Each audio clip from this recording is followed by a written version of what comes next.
The war on transgender children, how Trump's policies are endangering America's most vulnerable youth. In the United States, transgender children are living in fear. Under President Trump's leadership, policies have been enacted that systematically strip them of their rights, making everyday life a battleground.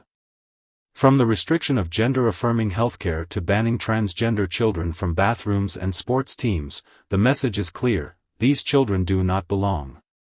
The consequences of such policies are devastating, leading to increased suicide rates, homelessness, and a rising sense of hopelessness among transgender youth.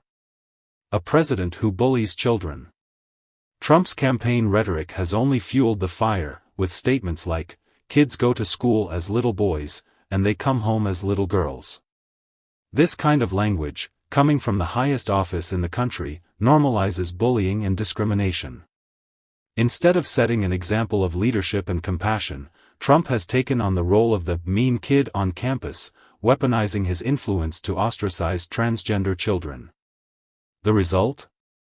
A culture of fear and alienation, where trans youth feel as though they have no safe space, not even in their own schools or homes.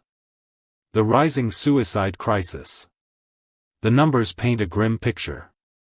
According to the Trevor Project, 46% of transgender and non-binary youth have seriously considered suicide in the past year.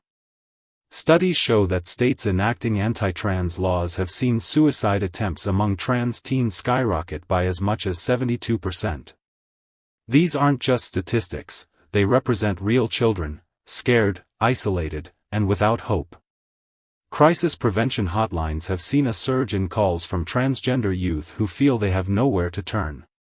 When a government actively works to erase a group's rights, the mental toll is catastrophic. Nowhere left to run. Families desperate to protect their children have moved from state to state, seeking refuge in places with more inclusive policies, only to find that these safe havens are shrinking. Anti-trans laws are spreading across the country, making it harder for families to find support. Meanwhile, transgender teens without supportive families face an even bleaker reality. Up to 40% of homeless youth identify as LGBTQ, many forced onto the streets due to family rejection.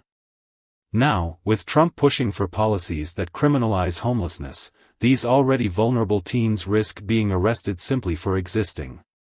Detention centers, a dark future for trans homeless youth? The criminalization of homelessness under Trump's policies raises terrifying questions. If transgender teens are rounded up under these new laws, where will they go? Will they be placed in detention centers? And if so, what happens inside those facilities?